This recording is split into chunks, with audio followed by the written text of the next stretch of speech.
fuck him. He's 2 years younger. We were watching it last night, and I was like, "Hey, Peter," and he's like, "What?" I'm like, "Andrew Lincoln's younger than you." There, he was not happy. That's funny. Well, yeah, so we decided we're going to start back at the beginning. So it's The Walking Dead season 1, episode 1, Days Gone By, which was also the title of the first collection of the comics, I think, or yeah. It was indeed. And I'm just quickly, briefly, in case there is somebody new to us, the way we do our podcast is not linear. We don't just go through and tell the story in order because you've all seen it and you know what happened. So we just kind of have a conversation about it. We come with points that we want to talk about, but it's pretty free form. And we do end up going really in depth usually and covering everything. Then we have like listener feedback. So if we miss anything, you guys can write in and let us know. That'd be great. Yeah. So what did you think in general? It was like putting on a nice cozy sweater and remembering a very good piece of television. There were some bits that maybe didn't age so well and other bits that are timeless. So yeah, it was just really nice to go back into it. And I laughed a lot. There was a lot that made me laugh in it, in a nice way, not laughing at it, more given things that happen later or things that we now know or how the show is now. Some things just seemed really quite funny in retrospect, but not in a mocking way, in like a kind of cozy way, I hope. And some was just funny, like when he got on the horse and it kind of took off when he wasn't ready for it, you know. Oh, the horse. I can watch the horse. That really upset me. I remember the first time I watched it being like, no, horse, but knowing what happens, I was like, oh, he's lying to you. Yeah. I mean, he's like, it's okay. Come here. It's all right. It's going to be all right. Come with me. I want to make a proposal. And I'm like, don't listen to him. Don't listen to him. You don't know. You and all your brothers, run away. I know, run away, horsey. I found that. I don't think I found the horse as upsetting the first time around. This time I could barely look at the screen. I was like, the horse, the horse. It was awful, awful. Poor guy. I mean, what you kind of wonder when you go back to watch something is, will it hold up? And I thought it was as great as ever. Oh, yeah. I was particularly keyed in on how focused it was and how deliberately, confidently paced, which I love. It's a great introduction to just a few characters, Rick, Morgan, and Shane mostly, and just the world of The Walking Dead, you know?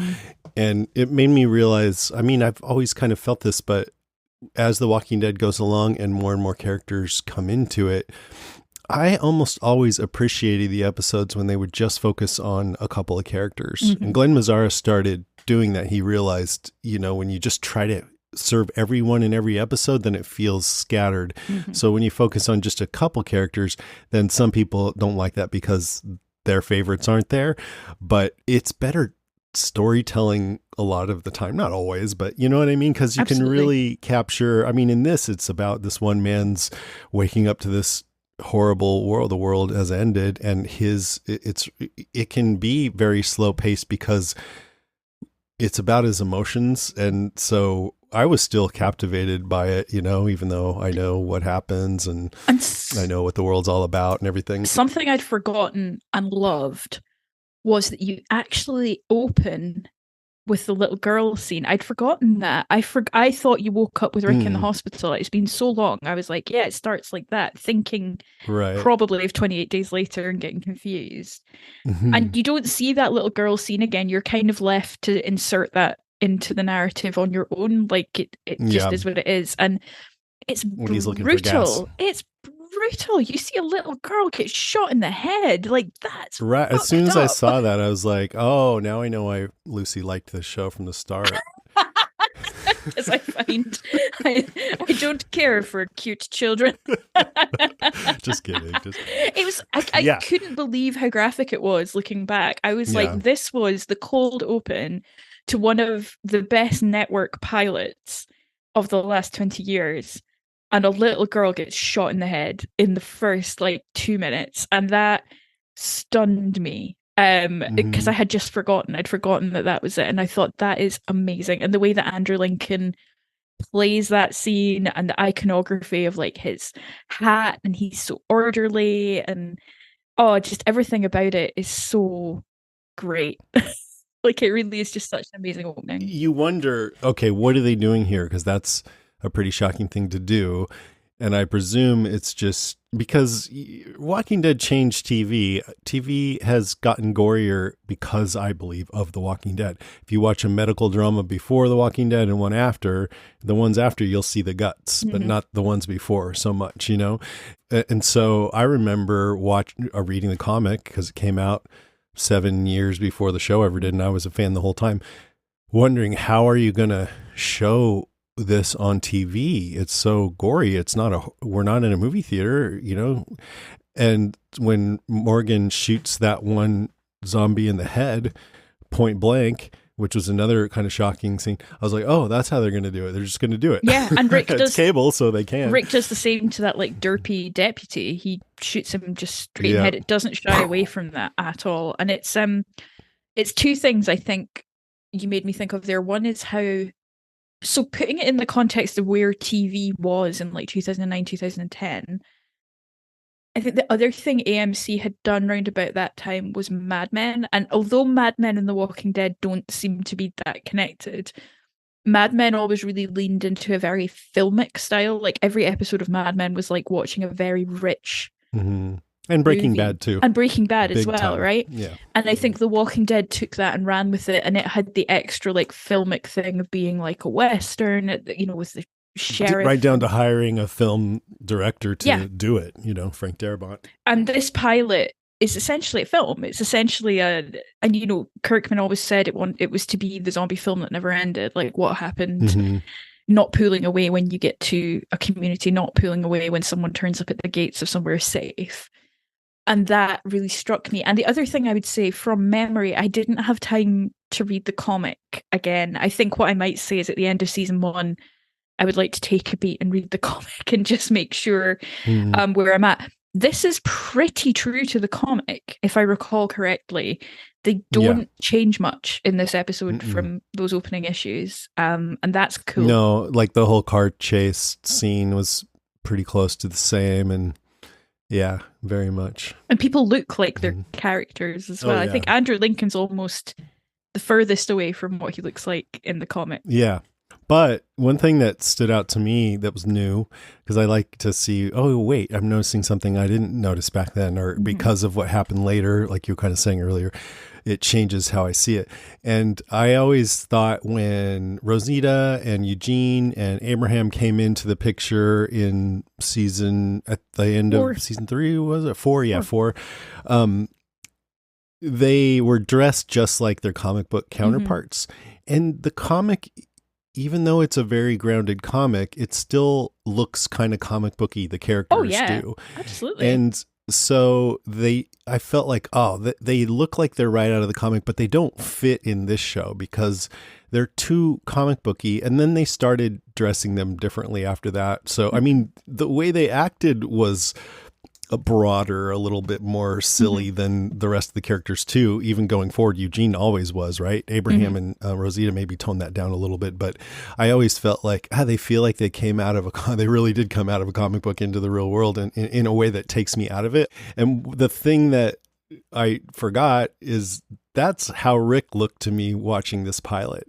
He's got his goofy ass sheriff's hat that nobody outside of Mayberry wears, as far as I know. Maybe uniform is terrible. Those trousers are the awful. Big black pockets, and that hat goes on to be given to Carl and passed down to Judith, and it makes more sense for a kid to be wearing a goofy hat like that. But to me, I was like, oh, look, he looks the same as I felt like when I saw Eugene. I'd forgotten that Rick gave me that same feeling. Now the way he acts is very, very grounded, but just his look, I don't know, it is grounded, but also he is quite dramatic, lawful good, isn't he, in this? Like he's very like, that don't last. It doesn't last. Like that's what made me laugh. Is like this is like unsullied Rick. This is like, we're compassionate. I'm sorry. He's like compassionate, like weeping, like, oh, this is terrible. Are you sure they're not alive? And then I'm always thinking about that moment in Alexandria where he's like covered in blood and Michonne's knocking him out, and he's like, what? And I'm like, oh, the places you'll go. When he said what, had he just like killed somebody? I think it was. And then there was like a pause, and he's like, what? And Deanna's there like, and he's like, what? And I'm like, yes, it is wild. And I think I feel like for those who are like maybe listening to us for the first time, I feel like holy crap, sexism, Batman. Like I'd forgotten how sexist the first season of The Walking Dead is. And the dialogue in this is, I mean, Shane comes off like a total asshole. Like he's referring to women as like pairs of boobs who are too dumb to know to turn light switches off. And then Rick makes the fatal error of saying that Laurie always remembers to turn the lights off. And that, my friends, is where Judith comes from. So it was interesting because Shane is played by Jon Bernthal, who's amazing. I love Jon Bernthal. Very good. Love him. And I had only seen him they had a show based on the movie The Witches of Eastwick. I think it only lasted one season. Was he in and that? He was Rebecca Romaine's abusive boyfriend or husband. Of course he was. And he was a total asshole, and now he's here, and I know Shane in the comic is an asshole, and he shows up and he's talking about, being sexist asshole. And I'm like, yeah, you're an asshole. I mean, Jon Bernthal's great, but he's good at playing assholes. He's so good at it. I listened to, throughout this rewatch, I want to point out things that I listened to or read along the way that made me appreciate this show more.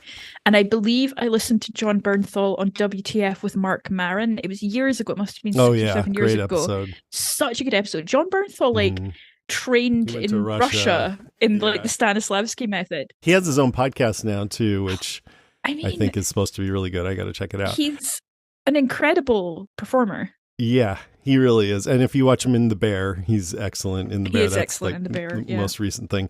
But so I'm listening. I'm like, God, you're such a jerk. And he's saying, yep, I have to walk through and turn off all the lights. And I mean, Rick had asked him what's the difference between men and women, and he said they don't know how to turn the lights off. Conversational gambit. Great, always start conversations. I mean, it's two guys, so when you're with your friends, I'm sure you're not like being politically correct all the time. But I always start my questions with, "Hey, gals, let's talk about the differences between men and women." I know how you are when we're off the podcast. No, I'm just kidding. You should see how many lights are on in this room right now. It's unbelievable. Well, I mean, I was thinking about it, like, what an asshole, and then I'm like, but you know what, Jenny, she leaves all the lights on around this house, and I have to go around and turn them all off. And then the only time she ever cares whether a light is on when it shouldn't be is if I'm sitting in a room with a light on. She'll come in and be like, can I turn this off? And I'm like, what the hell? So I'm Team Shane. No, I'm Team just kidding, Shane. Hashtag Team Shane. Hashtag pairs of boobs. When you think about it, it's like actually kind of tame. I'm not trying to stand up for Shane here. He's being an asshole, but when he could have said something much worse than they don't know how to turn the lights off, True.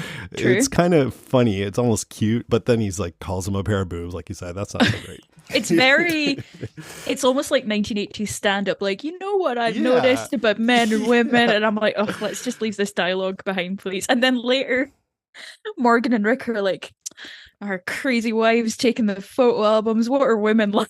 I'm just like, oh, yes, we're terrible. Anyway, it made me laugh. And like, it made me laugh because the show did better. Like, I think that's the thing. If it stayed like that all the way through, I wouldn't still be watching. But it made me laugh because it got better from season 1 onwards, I think, in how women are depicted. I mean, yeah, for sure. But for me, when it's one of those things, like we talked about in one of the most recent episodes of the Daryl show, where one of the guys was homophobic.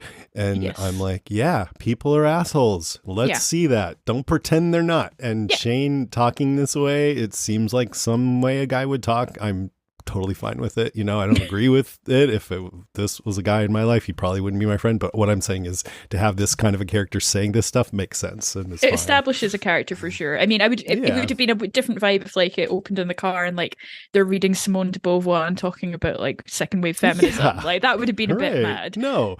And even Rick kind of chuckling at it, even though, I mean, he being the sensitive guy that he is, at least at this point, says, oh yeah, I'm the one who forgets the lights, but he still chuckles at Shane because he knows, or at least he thinks as far as he knows, that Shane has a good heart and he's not going to say, you shouldn't talk like that.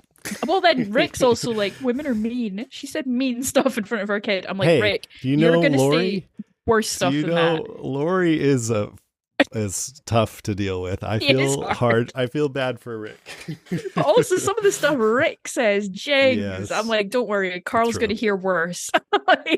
That's true. Yeah. Yeah. When Rick's saying like, she said that she didn't even know if I cared, and I can't believe she said that in front of our son and goes to school like that. And I'm like, oh my God, the things Jenny and I say to each other are way worse than that. There's something so pure about Rick in this episode. I'm like, oh, mate, man, this is maybe, I mean, they had to do that so that he had somewhere to go. Like if he was jaded in the first episode, but there are some moments where I'm like, oh man, things are going to turn real quick for you. Yeah, it's great that he started out here, I think. And I loved him as a person here, and then I started not to like him so much as a person, but he remained my favorite character throughout the series. I think the other bit that made me laugh thinking about what comes forward is when Laurie's like, I'll drive into the city, and everyone's like, no. I was like, I mean, to be fair, they do really lean into the women can't drive trope when Laurie flips a car in season 2 on an empty road with no other drivers around. So like, I don't know what you're going to do. Laurie and Andrea, not great for the feminist cause. The car thing was bad, but the way Shane did it was very douchey, but I agree with the sentiment. You have a son here. You can't go off by yourself into a zombie infested city. Let's think about this. I mean, he just like forbade it, which is like, who the fuck are you to tell me what to do? But I don't blame him for not wanting her to do that. There's also like tied up in this point as well, I think I had forgotten that we established Laurie, Shane and Carl in this episode. I had it in my head that it's just Morgan and Rick and Dwayne and Shane pre-apocalypse. But yeah, we actually see the camp. We see like Daryl in the distance on top of the RV. I was like, oh my goodness. We did? Oh, okay. Because I was trying to think, I didn't see that. I'm glad you brought that up, because I was like, which characters from the pilot are in the finale? And I thought there's none. And then I'm like, oh yeah, Rick was in the finale. I just kind of try to put that out of my mind, but he was in the finale. And I thought, okay, he's the only one. But I guess since we saw Daryl on the RV, it's both of them. Yeah. He's on top of the RV with his crossbow. And I was like, oh, you're going to go Those are the only two. Because we didn't see Carol, right? No, Carol, I feel like we might not see Carol till episodes 3 or 4. Yeah, so Daryl and Rick are the only two that were in the pilot and the finale. And I had a look, the main cast on the credits for this episode at least are Andrew Lincoln, John Bernthal, Sarah Wynn-Callies, Laurie Holden, Jeffrey DeMunn. I'm laughing because I wrote their initials and it says JDM, and I'm like, Jeffrey D. Morgan? Jeffrey DeMunn, Stephen Yun and Chandler Riggs, they were the only 7 named as main cast. Yeah. And I think Emma Bell and Norman. Emma Bell and Lenny James get credited in this one as supporting or featuring. And then I think Norman and Melissa are like supporting cast for the rest of season 1, which is wild to think about now, given where the show goes. Yeah. I mean, if a show's done well, it will figure out what's working and play that up, and Lost did that very well, and Walking Dead did it when it could. Yeah. With Daryl in particular. But seeing Dale and Amy and Laurie, Andrea, I remember just being really thrilled by that because I was a fan of the comics, and they all look like right out of the comics too. But I also can't help but think about all their deaths. Yeah, that's when I heard Glenn's voice, I got really upset. I was like, I don't know if I can do season 7 episode 1 again. I just don't like. I feel like watching, knowing what's coming is so hard. Just like, I'm looking forward to that one. I know that sounds weird, but because I remember it being a good episode, even though it was hard. Absolutely, but yeah, his wee Stephen Yun's wee voice. I mean, it was so great because here's the thing: this show, like sitting down and like, okay, we're on a journey here, and by the way, if you want us to keep going through this whole thing, we need to have a big enough audience to make it worthwhile. So tell your friends if you have a Walking Dead Facebook group, just send them to thecastofus.com. That's the easiest way. But what I was going to say is just sitting here thinking, okay, maybe we're going to be watching whatever it is, 177 or whatever episodes of this. And it's so bleak and it's all about death and loss. And I just think for this episode in particular, it's this guy waking up with death all around, and he lost his family. But there's this undercurrent of hope that, maybe he will find his wife and child again, and you find out they're alive. And it's like, yes. And okay, she's fooling around, but still they'll figure it out. And then the thing at the end with he's stuck in the tank, but then you hear, hey, dumbass. Yeah, you in the tank. And then that song that you mentioned, Space Junk, right? Yep. Comes in, and it's such an upbeat little ditty, and it's like, okay, this is a great ending. I think things, aren't quite as bad as we thought. So that's really important. It's so bizarre as well, that ending with the music, and he's in the tank, and you see, I love it. I loved it. It was so nice to rewatch. It's a good place to end on a bit of an upbeat note there. Otherwise it would have been too depressing, like The Last of Us. If you're fans of that show, they were going to end it. They had to smush episodes 1 and 2 together because the place where they were going to end it was just this super downer moment. Yeah, throwing a child into a fire in the end. And so they decided to smush them together just so you wouldn't have that at the end.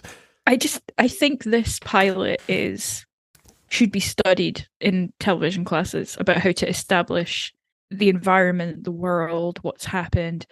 Morgan, it broke my heart seeing Morgan again, knowing where the fuck he ends up. I'm sorry. That I was like, let's just pretend. Morgan has the most tragic story of all because he ends up on Fear the Walking Dead. It's so sad. Like, it's not about his wife. He also it's about Fear loses his wife and kid, but Fear the Walking Dead. But he's such a good storytelling device, the way he fills Rick in on what's happened. Yeah, and us, if we don't know about zombie movies. Morgan coins Walker. Morgan is the one who says Walker for the first time. Yeah. He establishes the rules and the stakes. I just loved that. He and Dwayne, who I remembered as being a polite little boy, but it's something like, I just hit this son of a bitch in the head with a shovel. And I'm like, oh my God, Dwayne, you angel. He was great. Yeah, I mean, it was seeing Dwayne was one of the saddest for me. It's like, this cute little happy little kid who loves his daddy, and he's a good boy.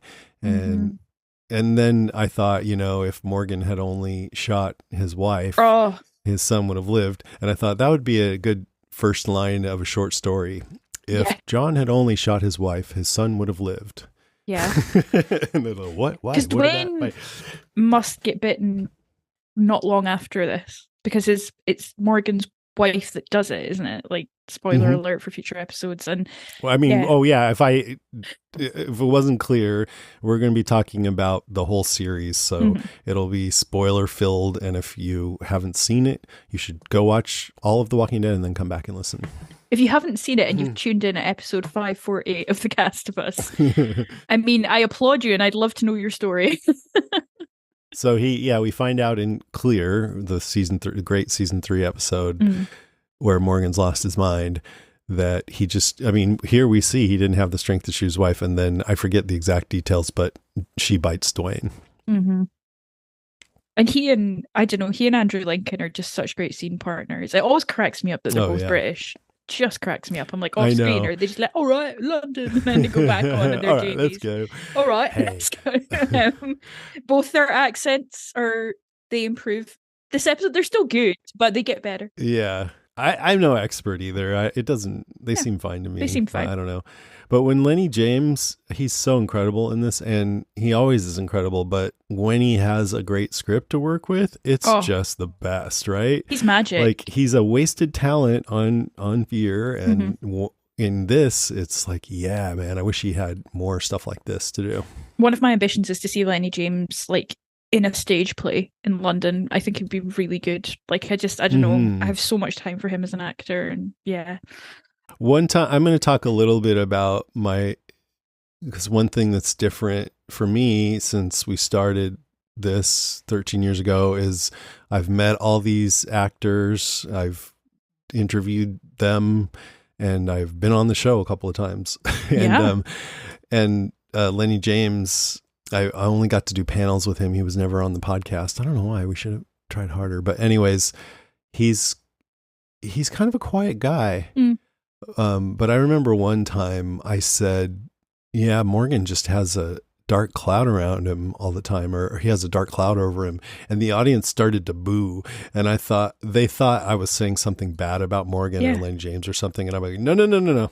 Don't go there, because Lenny James is the most amazing thing ever. And Morgan's the greatest character. I figured out at that point in my panel moderating career how to turn things, and everybody started laughing, and just want to get that straight. But Lenny James, when they started booing, he kind of looked over at me like, are you saying something bad? And I just wanted to make it clear, because I think he's the best, He's haunted, though. He's a haunted character. Like, that's the whole thing with Morgan, is like, he's like Rick if everything had gone wrong for Rick earlier or something. Like, their lives, there's this weird mirror where Rick's pain comes from what happens when you keep going, whereas Morgan's pain seems to come from things that, Dwayne dying and his wife dying, Yeah, I had forgotten that Morgan was already pretty intense by this time, and pained. Those are two things that his characters had all the way through The Walking Dead. And I was thinking about how we talked about this, I think, during the finale, but The Walking Dead is a lot about family. And in this first episode, I mean, that's kind of the emotional, what pulls us through. It's very focused, as I said. It's two things. It's this one guy, Rick, just exploring the new reality of this destroyed world, but also it's him. One of his main characteristics is his love of his family, and that's tied into him having problems with his wife, because that's his greatest sadness right now, when he's having problems with his family, that upsets him. So that's kind of the flip side of the coin.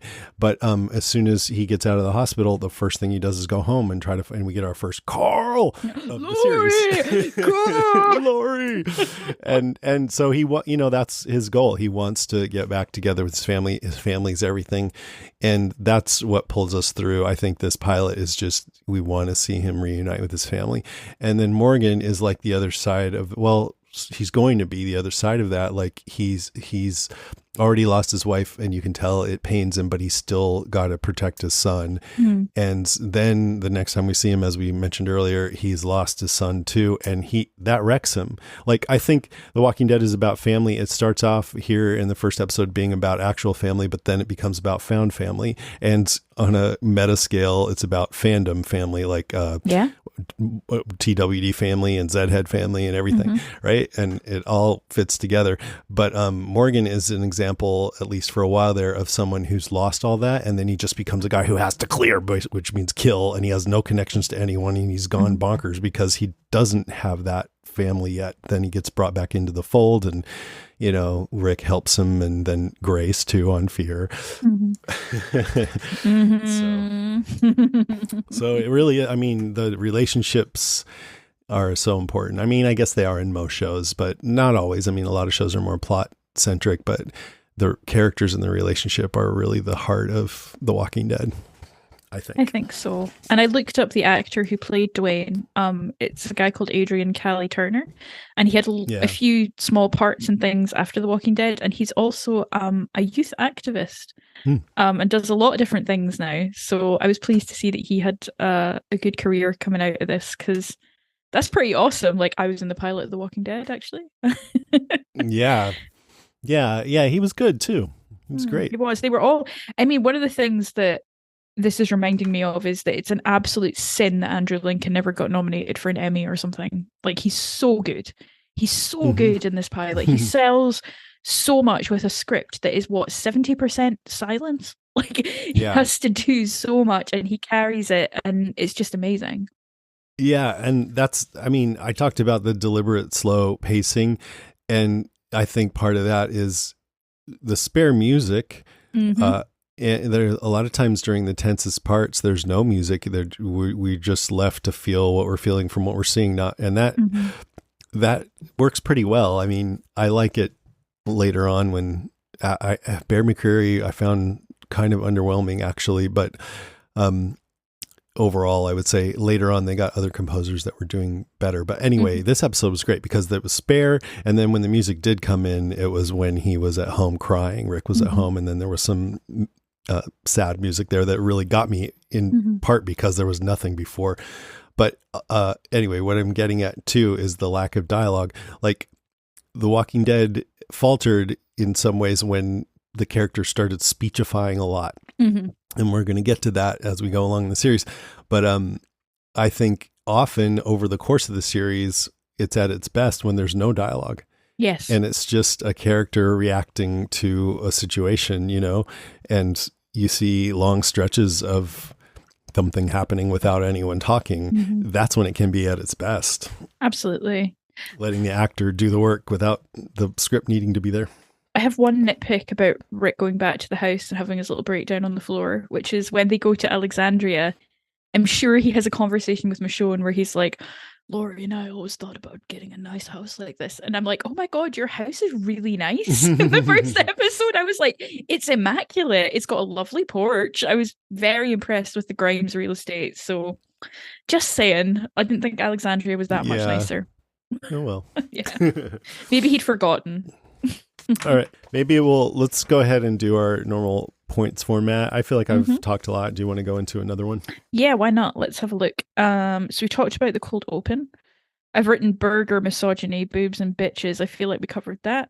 Dwayne as well. Oh, one thing about that is Shane dipped his fries in Rick's ketchup, and I felt like that was foreshadowing. With Laurie, you know? Feel like I saw or heard John Bernthal give an interview, and it might have been a Walker Stalker, where he talks about that being a deliberate decision, or he's like, oh yeah, I thought that would be, and I'm like, oh yeah, that's quite funny. Or he and Andrew Lincoln were talking about it. You know, it might have been me asking him that. I don't know. Because I know I brought it up on the podcast with Andrew Lincoln. Maybe that's where we heard it. And he laughed. But I've also done panels with Bernthal, so I might have asked him. I don't know. I remember Walker Stalker. I can't remember if you were moderating or not. He and Sarah Wayne Callies were on a panel, and he was talking really enthusiastically about like all their decisions about how to stage their sex scenes. And Sarah Wayne Callies was just like, not everybody needs to know this, John. Yeah, that was me. I was asking about it because we'll see that steamy sex scene. How do you describe it? I don't know. In the grass. Yeah. Peter leaned over when they were kissing in the tent, and he was like, "We're watching Judith get made." I was like, ew. But also awesome. Okay, so Zeds are really different in this episode. Not really different, but quite different. So what I noticed, I think because it's the pilot and it's got big budget, we got a lot more close-up detail of the Zeds than we were getting in later seasons, and I really like that. Like, they leaned into the horror of like the long fingers coming through the Don't Dead Open Inside door. Bicycle Girl is just incredible. The little girl zombie is amazing. They're faster than they end up being in later seasons when we see them in Atlanta. And even Bicycle Girl is pulling herself along pretty quickly. I don't think we would necessarily see that in later seasons. They seem to be smarter.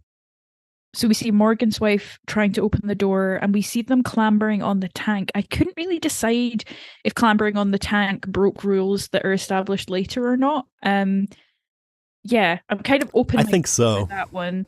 We see the little girl pick up her bunny, which we don't really see Zeds do that later. And they seem to lean more into they're more active at night, which is something that we never really come back to. Like, Morgan's like the impression you get from this episode is that they're flooding the street outside Morgan's at night and then disappearing in the daylight, which isn't how they work in later seasons. Yeah, they're just out all the time. Yeah, this isn't really a nitpick, because I think with every show I've ever watched and loved, the first season is about finding your feet and what works and what doesn't. But I thought it was really interesting in the context of what we've just come off with the Daryl show, which is what happens when Zeds are manipulated or advance or change in different ways. So it was really interesting to see how they were first envisaged versus how they ended up being. And I remembered when we were watching it, the zombie, the very standout zombie at the end, the guy in the suit, he looks a bit like Tommy Wiseau, who did The Room. But I was like, oh yeah, that zombie, for some reason they really feature him. He keeps showing up, and I remember, I think people were like theorizing about him that it meant something or something. I think but we never saw him again. I think his makeup was just good. Yeah. And I thought it was kind of cool, actually, that we just kind of kept seeing the same one. There's something artistically satisfying about that. It wasn't just like, Yeah, it was a good idea to keep showing him. And there was a scene I'd forgotten about, but I really liked, where Rick is sitting on his porch and he sees this guy walking in the distance and it's like blurred. Yes, I love that. And he starts kind of waving. He does the weirdest like non-human wave. He's sort of like, eh. Then you see the figure, and I love this in horror films when something kind of the focus starts to sharpen or you realize something's not quite right, because we see him start to stagger and we know what that means. Yeah. But Rick's just kind of like, who's this? And then Dwayne comes up behind him and hits him with the spade. But I thought that was cool. And I didn't realize that was great. Rick's first Zed kill is the one that's just sitting outside his house. I always was in my head like, oh, it must be the little girl, but no, it's just a random zombie. And I have to say, the face mask hit different after COVID. Seeing him in one of those visors, I was like, oh yeah, those were. If it had been a later season, he would not have had to swing that hard with the bat. He just barely had to tap it. Because they had butterheads later. Well, that's the butterheads were on my mind as well, because I was like, oh, there's a lot of shooting here, and I'm like, yeah, I guess they don't realize that ammo is finite. And I mean, Rick comments on it. He's like, you'll go through ammo more quickly than you realize, but they're still thinking this is getting fixed in 3 weeks. So I suppose it is natural that they would shoot rather than stab. Yeah, use knives. Yeah. But yeah, those were the things I noticed about the Zeds. Rick has 4 kills. Man outside his house. His deputy Leon, who he didn't think much of, but he wants to put him down. Bicycle girl and little girl. So those are his 4 kills for this episode. Yeah, and the deputy is a merciful act, which I thought about with zombies a lot. Like, man, that doesn't look like too much fun. If I had the chance to put someone out of their misery, I'd do it. Unless you were Morgan, in which case you know. I mean, that's a little harder, but that's another great thing about zombies is zombie movies is and tragic and great is it's someone you cared about that's suddenly this thing. Yeah. I mean, so a few things about the zombies. Bicycle girl looked incredible. I was thinking something new again that I didn't realize before.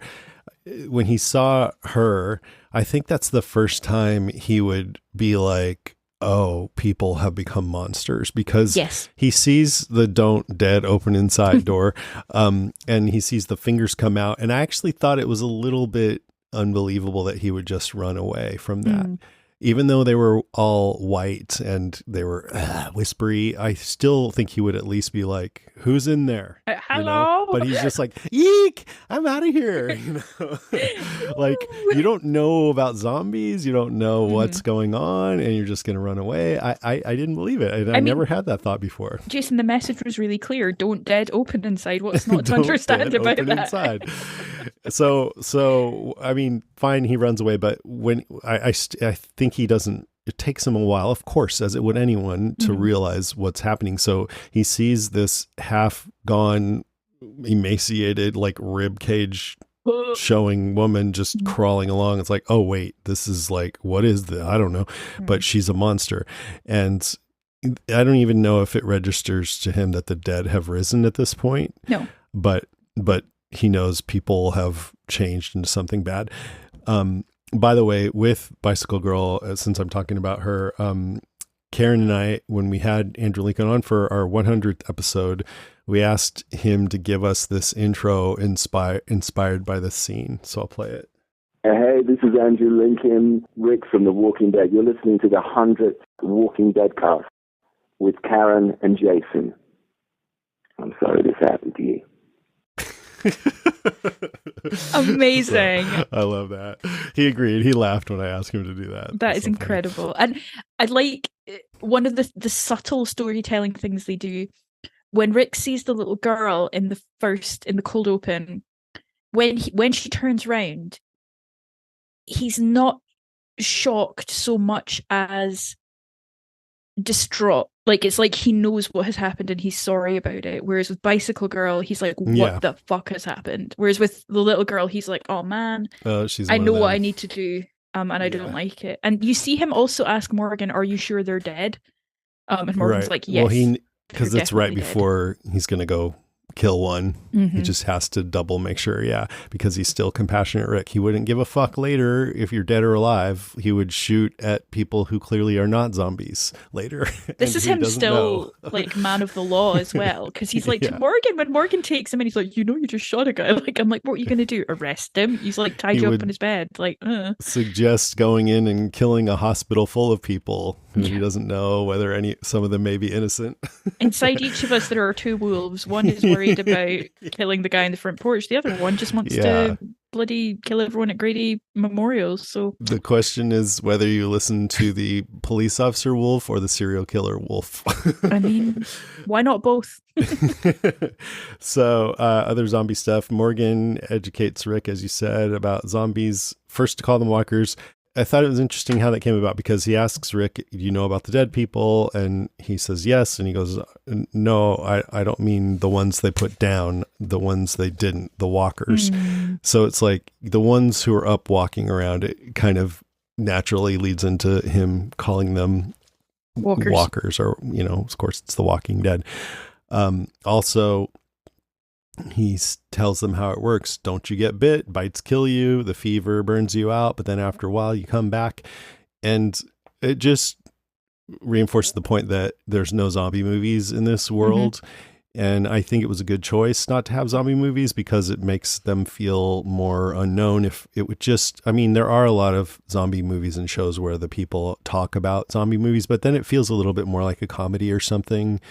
It takes away from the newness of it, or even the horrifying tragedy of it in a way. Like, it's better to have the characters go, oh yeah, I kind of understand this. It's better to have them not understand it than to kind of have an understanding of it, I think. Absolutely. But in the comic, they did use the word zombie once or twice. I don't know if I believe that is correct. Yeah. Speaking of Morgan saying, don't get bit, when Karen and I started the podcast, it was 3 months before The Walking Dead ever came out. And we were just covering other news that was coming out about it, or other movies that were related.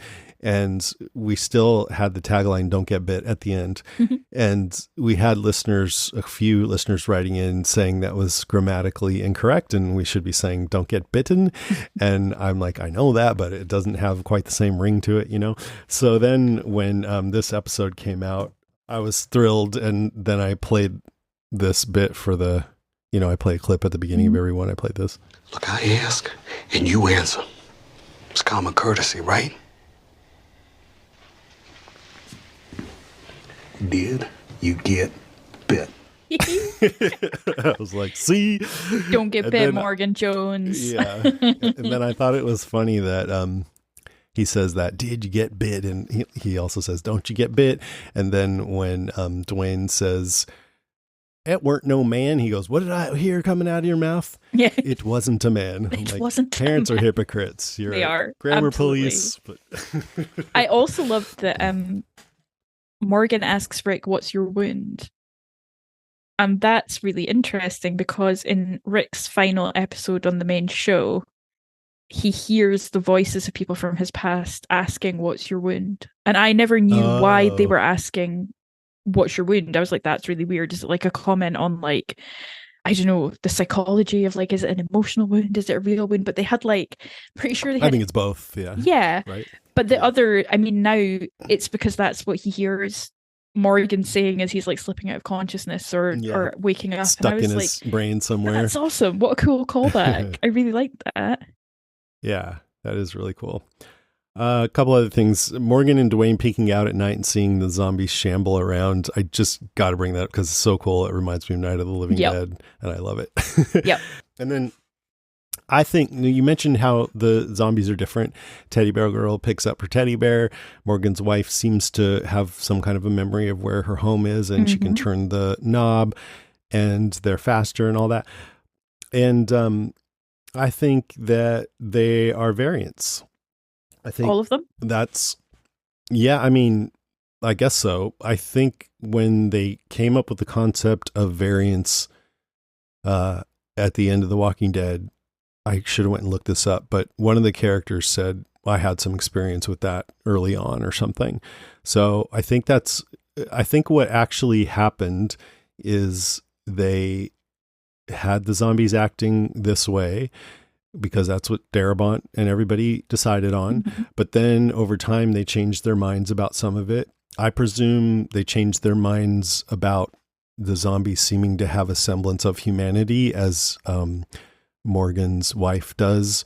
They were very clear in season 3 with Milton's experiments that no, they don't. And I think the reason why they kind of flipped on that is because they don't want us to feel for the zombies because so many of them are going to be killed by our heroes, you know? Mm-hmm. And it's that same thing that happens in war where the soldiers have to dehumanize their enemies so they don't feel bad about killing them. But the kind of downside of that, it's dark to talk about any of this, but is that then the zombies, they are dehumanized, so they just seem like cockroaches later on. Mm-hmm. But in this episode, I went back to feeling like the deep mm-hmm. tragedy of it all. And I don't know for sure if part of that was just because I'm in the mindset that this is the beginning and we're discovering it anew. But I think a part of it was that they felt like they had some humanity left still. And that is very tragic. It feels more tragic than if they're just like cockroaches, you know? And they're also fresh. Like by the time we get to the end of the main show, we're seeing like 12-year-old corpses walking around, whereas this is people's, you know. Yeah, but they just made a point to not have them, like when you see Morgan's wife with that doorknob and looking up into the eyepiece or whatever it is, the peephole, it seems like there's a little piece of her left in there, mm-hmm. you know. And even later on, they just took that away, and I think they did it purposely. But in story, I mean, I went to the Walking Dead wiki. It says variants are zombies in, you know, The Walking Dead that are infected with mutated strains of the virus that cause notable differences compared to their original counterparts.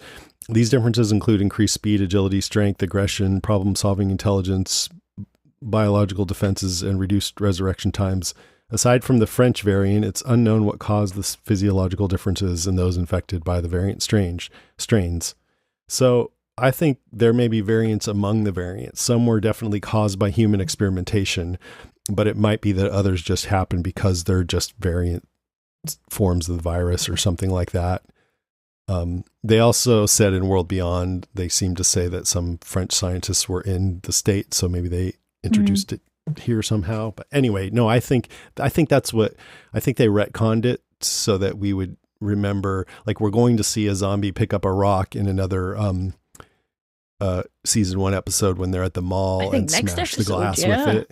Yeah. So I think they were trying to explain that. There's probably an argument as well about how viruses mutate. So they start very complex and severe, and then they mutate to be more contractible, more, I don't know, it's like the way COVID, for example, has mutated from being very hard-hitting, but then it's responding to vaccines and saying, well, actually, I'm going to be easier to transmit, but less severe now, and things like that. And that's, I don't know, one of my friends is an epidemiologist. I should really ask them about this. Yeah. I think he actually has a disease podcast. I just have not listened to it yet. But yeah, I do wonder if there's an explanation in that sense as well.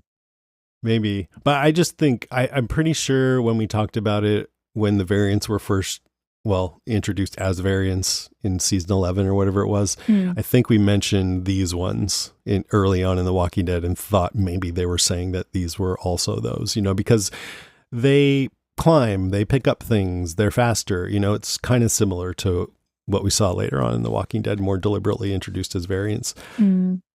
And yeah, I guess that's all I had to say about the zombies. All right, I'm looking at my list. Okay, here's one. Something that really strikes me coming in from later in the apocalypse back to the start. There's still so much trust in authority. You see pristine American flags at various points throughout this, outside the sheriff's office, and when Rick's making his way to Atlanta. You see people having faith in the legal system at the start with, you know, the first thing we see is cops and robbers. It's Rick being a man of the law, holding up the law, sort of berating this younger officer for not taking it seriously and being sloppy. And we also see faith in things like the Center for Disease Control, and that being, you know, people were told to come to Atlanta, people were told to go there. And everyone in a way is searching for this authority of somebody to tell them what to do. And I think that again hit really differently post-COVID, particularly the stuff about CDC.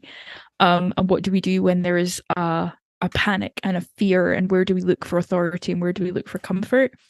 And I thought that was really interesting because Rick is such a symbol of authority in his outfit, his uniform, with his hat. You know, he wears it with pride. He's driving his sheriff's car.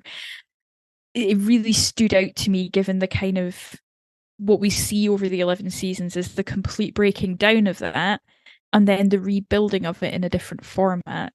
And I was thinking about how we end season 11 and the societies that they've rebuilt that are in some ways better than what we have at the start of this episode. And it just made me think, you know, so much has changed since that first episode aired in terms of like our experience as a society of going through a pandemic. Things that have happened in terms of Black Lives Matter and police violence. Like it's harder to look at Rick and Shane in their roles as cops as just good guys. I don't think the episode tries to say that they're just good guys, but there's another level to what being a cop means now that I think there maybe wasn't before this episode aired, if that makes sense. Like just what the last 4 or 5 years have kind of done for that. I mean, personally, I think that there's clear, you know, what we've seen with Black Lives Matter and everything shows that there's a systemic problem with policing that needs to be taken care of. And hopefully there's progress being made. I don't know. Do you know? I don't know. I hope so. But it's clearly an issue that there's been a lot of more awareness around because of body cams and everything like that. But I also think that then, unfortunately, people have decided that, or that there's this, bad feeling about all cops. And I think that's a real shame because we need people to uphold our laws. We're a nation of laws, and a key part of that is you got to have people there to uphold the laws. And it's a dangerous job. And I just hate the idea that people would go into that with good intentions and then just get attitude directed at them that they don't deserve because of something that someone else did, you know? And here, I think all we've seen from Rick and Shane, which is not much, is that they're going after some bad guys. So I would give, especially Rick, the benefit of the doubt and say that he's just a good cop, and he would be a cop that I would want in my town. I think so that's my idea of that. Yeah, I think that your point is valid. I think what I'm just saying is the context in which we watch it has changed, and I find that interesting, is looking at a cop chase scene and being like, oh, this isn't as simple as it once was, is it? There's more to it than we've been through a lot. Like, I think this whole process of rewatching is going to be about how both the show has changed and how the way in which we watch it has changed. And I found that a really interesting place to start. I'm like, if the show was done now, would they dial back on this a little bit? Would it be different? Probably not. It's AMC, but it might. Yeah, I don't know. It was interesting. Yeah, no, I mean, I'm hearing what you're saying, and I'm just thinking, do I look at this differently because of what we've been through? And maybe it might make me examine it a little bit more. But then when I'm done with my examination, I think, those guys were probably just bad guys and they needed to be stopped, and Rick and Shane were doing their jobs. And there was a third guy. Yeah, I forgot about that. So did Peter. I was like, there's a third guy. Peter's like, no, he just got shot there. And I'm like, no, there's a third guy. There's absolutely a third guy. There's a third guy. Yeah, I totally forgot about that. And it's funny because Rick is so concerned that someone's going to tell Laurie that he got shot, and then he does actually get properly shot. I know. Don't tell Laurie that's the first thing he said. I thought that was hilarious, because I presume it's because she's always saying your job's too dangerous, and he doesn't want her to worry or hassle him about it. And because it's funny, I think one of the other funny things is that these guys in the car who are the bad guys, or they're framed as the bad guys, they shoot Rick. They're clearly on the run from something. In 2 seasons' time, those distinctions become much less important. And that's what interesting when they arrive at the prison, is there are still prisoners there. And what does it mean to be a prisoner after the zombie outbreak? Like, what does it mean at that point that you have been in prison? Like, it's just quite... Yeah, things break down. Yeah, the way the moral lines are so set in this episode really, I think, set it in a really interesting path for what comes next. Because it goes from a nation of laws to anarchy. And in anarchy, you got to protect yourself and the people you care about. That's the only thing, you know? And so if someone who like may have done something that you would have normally considered morally bad is there and can help you, then you'll take that help, you know? So yeah, it is. I think it's really interesting, everything you're saying. And then towards the end, that's why I loved the end of The Walking Dead when a lot of people were like, well, why are we in this Commonwealth? It's so stupid. And I'm like, no, now we've had this whole period of anarchy where everything went away and now it's coming back, and we're going to see how we feel about that. And it's more complicated than we might have thought. In fact, we might not even want it at all.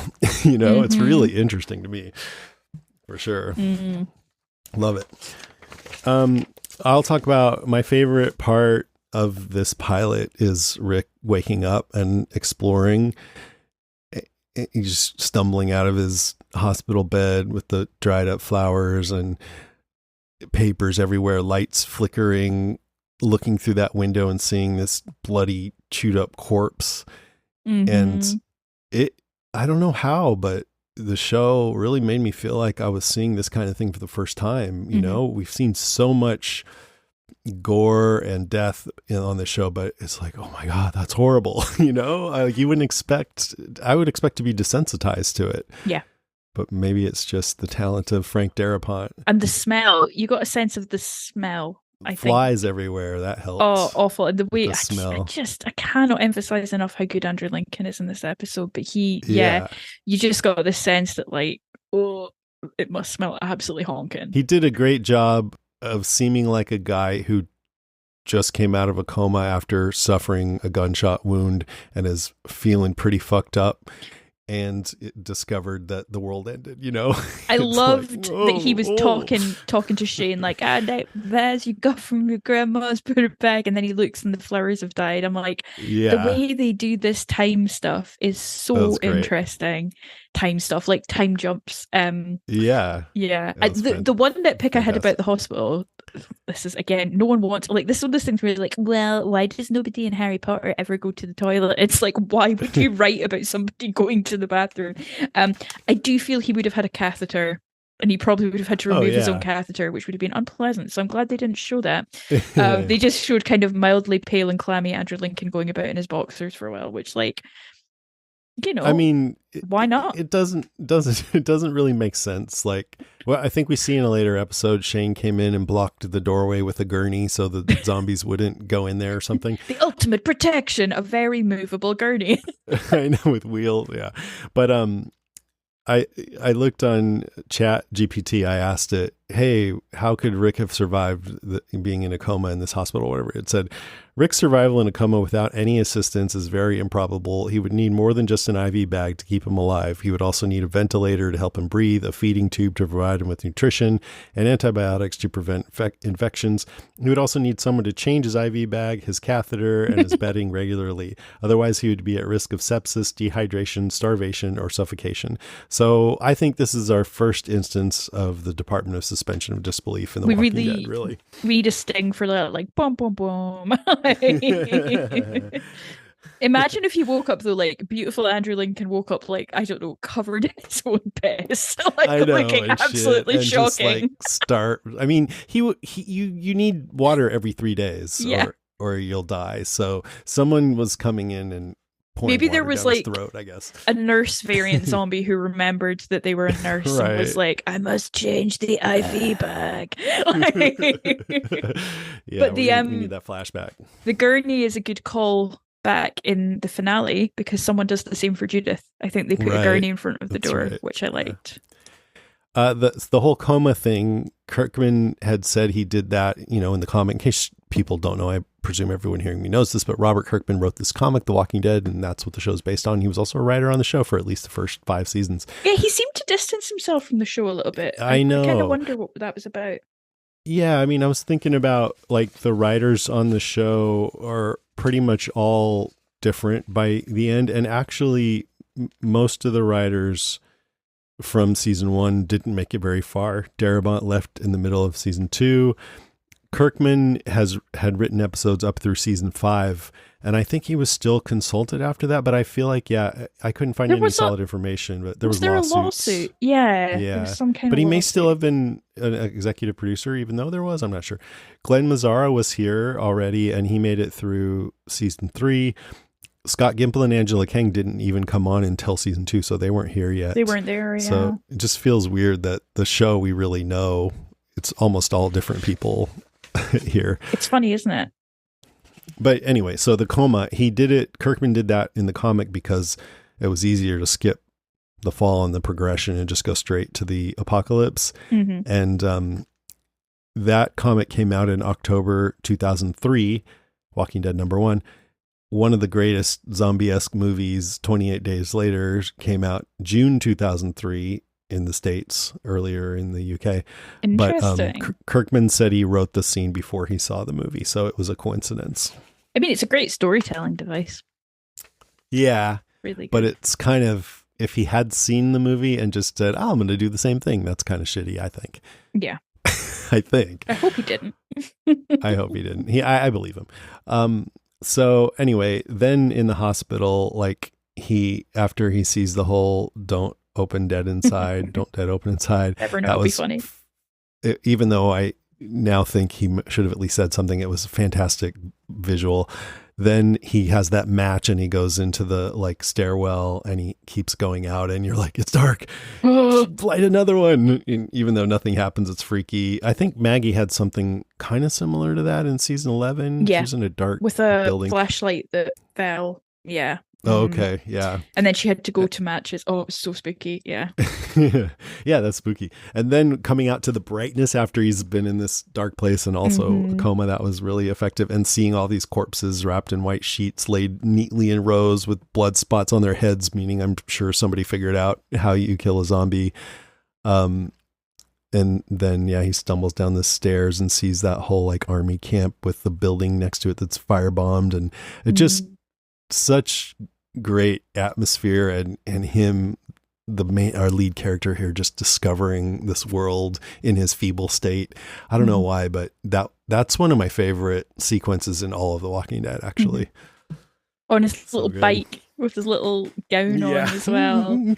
There's something so childlike about it that I just really It is. Vulnerable. Do you have another point? I've mainly got notes. I will say that I've got young skinny Rick as a note, just thinking about Andrew Lincoln looking so vulnerable, because I think he was in his late 30s when they started filming this, and then essentially moved from there into his late 40s, and you really see Rick kind of age over the course of the show, but it works so well because of what happens in the storyline, and it's just funny to see him looking so visibly young. I think I remember reading that Andrew Lincoln was had a newborn at this point, and he thinks he nailed the audition because he came in sleep deprived and just not knowing which way was up. And I remember it being a big thing in the UK because we all knew him from Love Actually, or as this character Egg from a show called This Life. So there was a little bit of oh, that guy, that wimpy guy from TV, from Teachers, is going to be on this show. And I just don't think anyone could have watched this show and thought he wasn't the right person for that role, because I think Darabont wanted someone else. He wanted someone like Thomas Jane or somebody he'd worked with before. Oh right, yeah.